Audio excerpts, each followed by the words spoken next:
Welcome to Cherent Ranch's Radio Mystery Theater and Hidden in Plain Sight, Episode 1. We are in San Luis Arroyo, a mid-sized coastal city in California.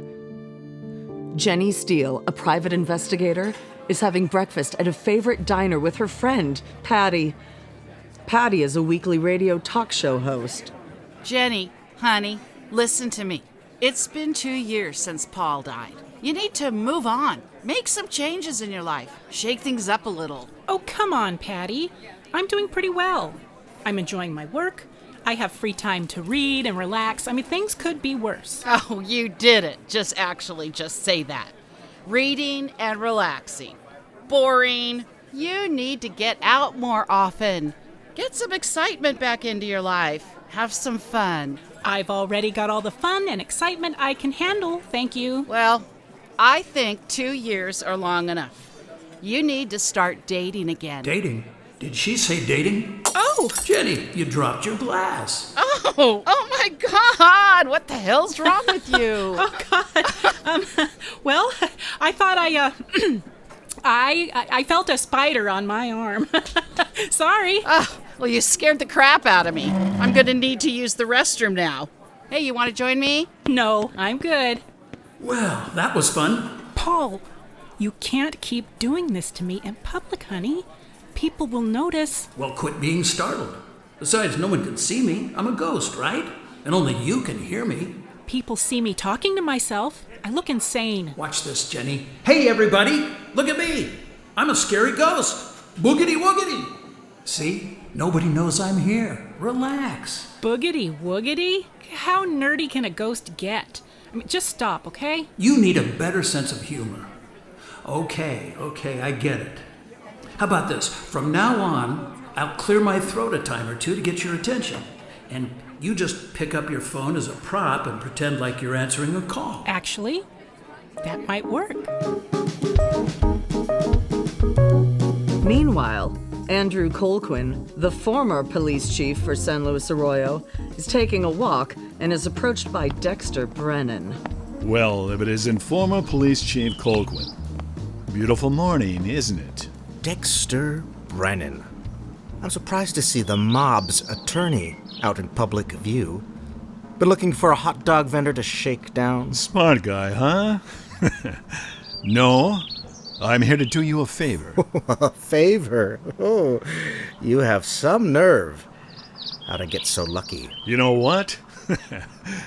I never liked you. I'm honored. I hear you still can't find any good-paying jobs. Is that right? A shame for someone with your skills. I'll just be leaving now. Ever since you were thrown out of office in disgrace, you've been a leper. Nobody wants to touch you. Not that it matters, but I resigned. I wasn't thrown out. Except for being seen with you right now. My reputation is intact. What reputation? It's been a slice, Counselor. Nice chatting with you. I hope you die. Relax, Chief. We're just talking. I've been waiting here, hoping to see you. We've had our eye on you for a while now. We? My clients and I. We'd like to offer you an opportunity to make some money. Real cash. An opportunity? Why me? It's not like we're friends. Former police chiefs and mob mouthpieces aren't usually buddies. I've heard that cash can make friendships happen. And a lot of cash can make good friends. Want to be my friend? How close a friend? Best friends? Again, I ask, why me? Because you have knowledge and skills we find intriguing. Look, I can see you're recruiting me, but there's no meat on these bones. What are you offering me? I need more information than our becoming best friends. You want more information? Here's my card. Go pick up a disposable phone and then call me. For now, all you need to know is that it's a lucrative proposal. A very lucrative proposal. And we want you. That's flattering. It's nice to feel wanted. I don't think there's much harm in listening. Okay, let's try it. I'll clear my throat, and you just pretend you got a call. Ready? Hello? Oh, hi. See how easy it is? Now we can have a normal conversation. This is normal to you. Well, it looks normal. I just like talking to you in public again. I miss it. Me too. I always miss you. But Patti's right. I need to make some changes. She did mention dating. That the kind of change you're thinking about? Maybe a new car. I'm thinking of moving to a new place. Just changes. Whoa! Hold on a minute. You know the places I can be, right? Only in places I've been with you when I was alive, remember? Right? I remember, but I can't have you pop in anywhere at any time you like. Some privacy would be nice. You're like a stalker. That's not funny. Just trying to show my sense of humor. Like it? I'd still occasionally go to restaurants and places we liked. Oops. Hey, here comes Patti. Sorry, I gotta go. Bye. Who are you talking to? Nobody important. Hey! Look, I thought about things while you were gone, and I decided I do want to make a few changes. You want to hear about them? Sure. An hour later, Jenni swings by the office of the present police chief, Melissa Roberts. Jenni! So good to see you. You look great. Good to see you too, Melissa. I was in the neighborhood and I thought I'd drop on by. I hope I'm not interrupting anything. Oh, not at all. Please sit down. I'll be right with you. You aren't answering your phone, so I'll just tell you. She's never cleaned out the closet. Your autographed baseball is still in there. Melissa, can I ask a question? Have you ever cleaned out that closet since you moved in? No, I didn't make changes. Everything's pretty much right where Paul left them. Why?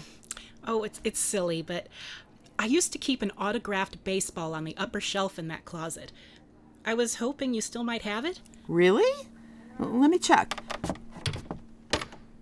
Oh, yep, it's right here. Catch. Great! Oh, that's awesome. Anyway, I won't bother you. You must be busy. I should have called first. Jenni, you didn't come over here to pick up a baseball. What's up? I just stopped by to see how you're doing. I haven't seen you since you took over. You're looking good. All settled in? Yes. I'm doing just fine. What's going on, Jenni? Why'd you drop by? I've been thinking about Paul, I guess. You were his deputy chief and took over after he died. I guess I was feeling nostalgic, and I was in the area, and I'm sorry. I should go. Nonsense. You're welcome here anytime. You know that. I never told you this, but before you quit the force to become a PI, I always thought you were the best. Thank you, but I couldn't work here after Paul died. I hope you don't think I left because you were in charge. I never thought that for a moment. I'm sorry we couldn't find Paul's killer. I got it. Why don't you come back to work here? We need you. You're amazing. I'm not so sure about that. Oh, hush. No, it's true. Won't you consider it? I appreciate the compliments, but I don't think so. Now, if you ever need a PI, give me a holler. I'd help you out. 2 weeks later, Brennan and Colquin meet in Brennan's office. Well, my clients were pleased with the results. Very successful. We got lucky. There wasn't much to figure out, to be honest. Don't be so modest. Here, take this cash. Think of it as a bonus, my client's way of showing you some appreciation. But now they need something else from you. More of your expertise. Of course they do. What is it this time? Well, I'll spill it out for you. They want your special help for a much larger haul. It's more complicated and has more risks. You need to figure out how to mitigate those risks. What's the target? Another store? Racetrack money. Oh. Jenni receives an unexpected call from Melissa asking her to come to the office. Yes? It's me, Jenni. Come on in. Would you lock the door, please? This is a delicate matter. I'll get right to the point. I want you to investigate something for me. I hope I'm wrong, but I'm very worried I could be right. Of course I'll help. But the entire police force works for you. Why not use them? They could be the problem. Have you heard about the 2 store robberies we've had in the last 2 weeks? The details? I've heard about them, but no details. I think they had inside help to pull them both off. Police help. What? Are you thinking the same people did both jobs? Yep. Remember the sanitation department strike? Well, the protests were going on about 3 blocks away when they hit that first store. They knew where our forces would be at the time. What about the second one? Again, they struck when there were few police in the area. For that one, a reported rape pulled our resources away.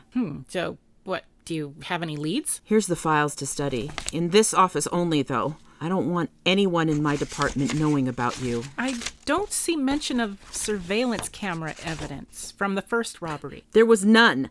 The store was having some troubles with their cash machine. They were in the middle of repairs when they were hit. Apparently, the camera system was down during the repairs. Anything I should know about the second robbery? Well, there was no rape.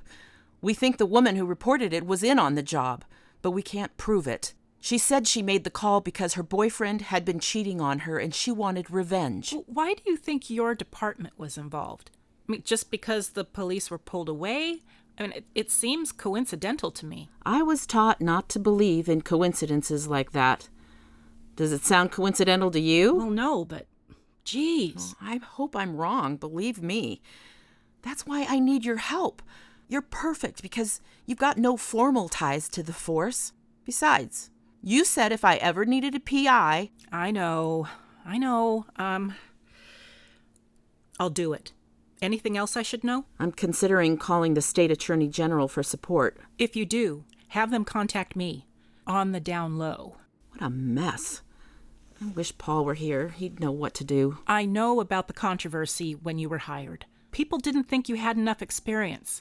Well, I think you're doing just fine, Melissa. I mean, you worked for Paul. You were exactly the right person to replace him. But I honestly wish Paul were here too.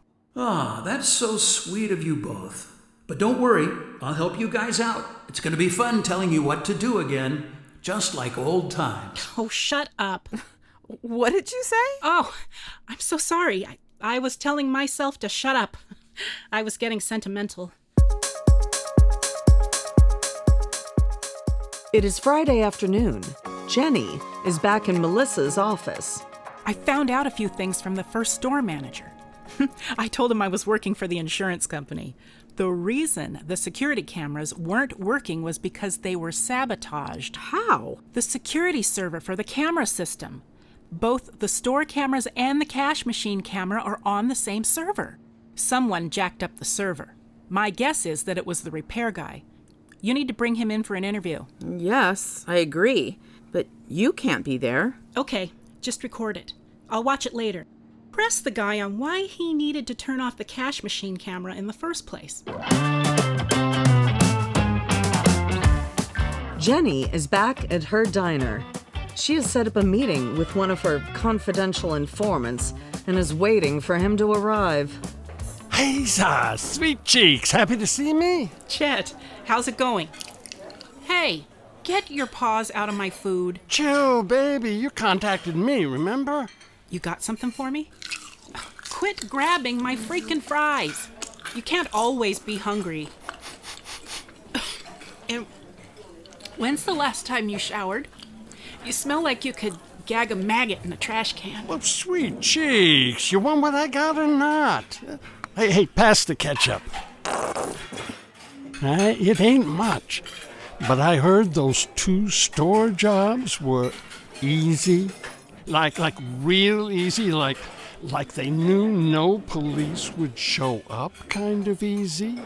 Word is there's more about to go down. Hey, did you get any ranch dressing? Will you stop? Oh, and get this. I also heard some of that action was planned at the courthouse. What? You sure? That's a good scoop. Listen, if you'll promise to leave my food alone, I'll have them bag the fries for you. To go. I assume you're off to serve. You make it easy to be your CI.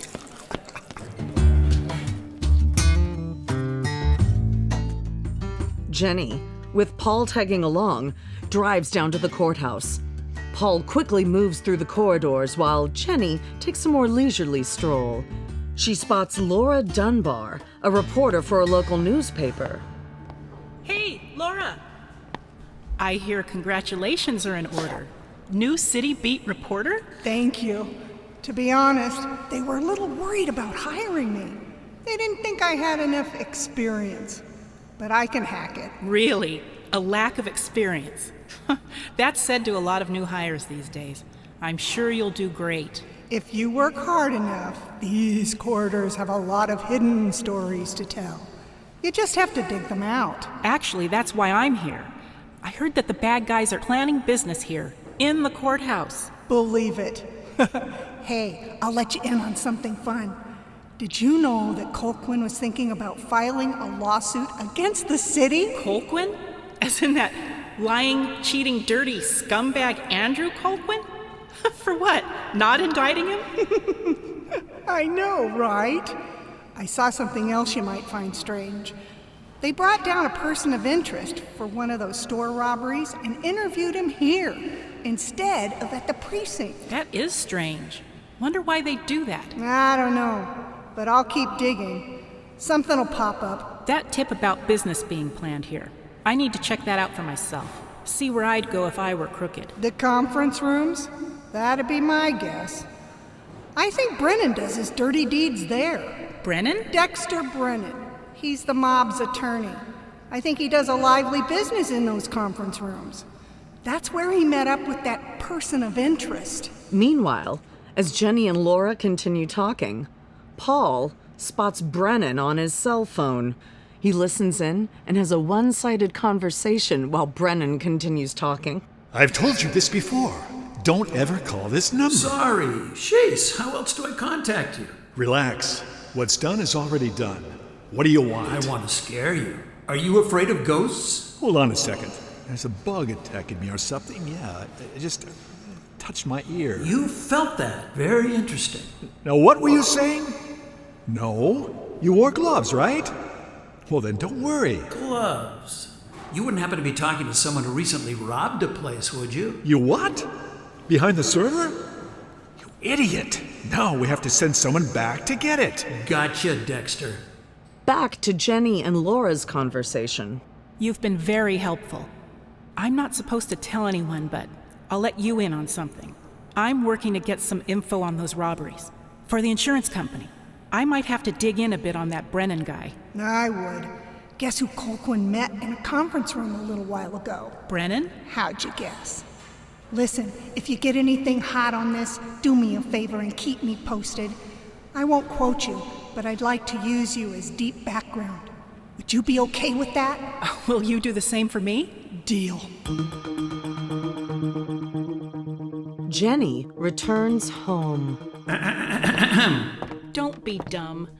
You can talk here, we're alone. I just didn't want you screaming like a child again. Very cute. Why are you pacing? Just thinking.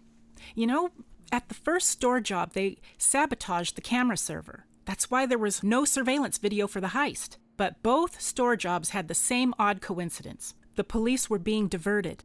A protest on the first one and a rape report on the second. Interesting. Personally, I don't buy coincidences. You know what's interesting to me? Melissa used the exact same expression. She said she was told not to believe in coincidences. You made an impact on her, you know. She's good people. Smart. She'll do well. By the way, I have something for you. What do you mean? Remember, I can move around to any place I used to visit. So while I was at the courthouse, I saw that scumbag mob mouthpiece, Brennan, talking with a client of his on the phone. I didn't think he'd mind if I eavesdropped. Oh. Hear anything good? Maybe. Brennan seemed pissed about something left behind at the first store. Whatever it was fell behind the camera server. I'll bet it's still there. Brennan said they needed to send someone to get it. That's very interesting. I'll tell Melissa. I have a stop to make first, though. Jenni drives to Melissa's office. As she parks, she notices Melissa watching her. Melissa walks over and gets in. Fancy meeting you here. At first, I didn't know it was you. I didn't recognize the car. Is this new? Pretty snazzy. Yep, brand new. I just came from the dealership. Nice. How much did you get for your trade-in? I decided not to trade in my old car. I'm keeping it for dirty jobs. It wasn't worth much anyway. Good idea. Well, what'd they leave behind? I don't know. I have a source, but we don't know yet. All I know is that it appears something is still there, behind the server. How do we get it? We'd need a court order, and we don't even know what it is we're looking for. No judge would ever grant us a search warrant. Later that afternoon, Jenni checks in with Melissa.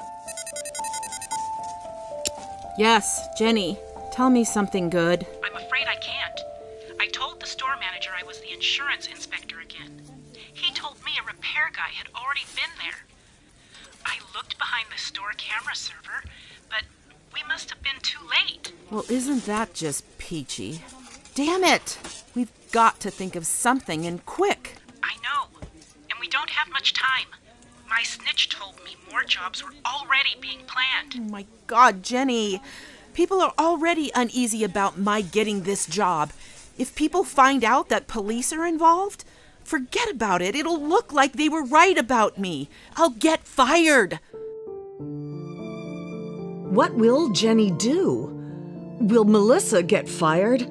Can they prevent another robbery? Listen to Hidden in Plain Sight Episode 2 to find out. Click on subscribe and the notification icon to be alerted of our future episodes. Hidden in Plain Sight is produced by Cherent Radio Mystery Theater, written by Jeffrey Davis and directed by Brent Keast. Jenni Steele was played by Christine Miller. Paul Steele was portrayed by Brent Keast. Craig Culp was Andrew Colquin.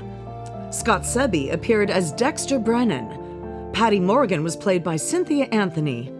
Michael Siebrass took the role of Chet. Dori Duke acted the part of Melissa Roberts.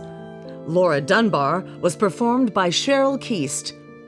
And I'm your announcer, Kristen Saunders. This is Cherent Radio Network.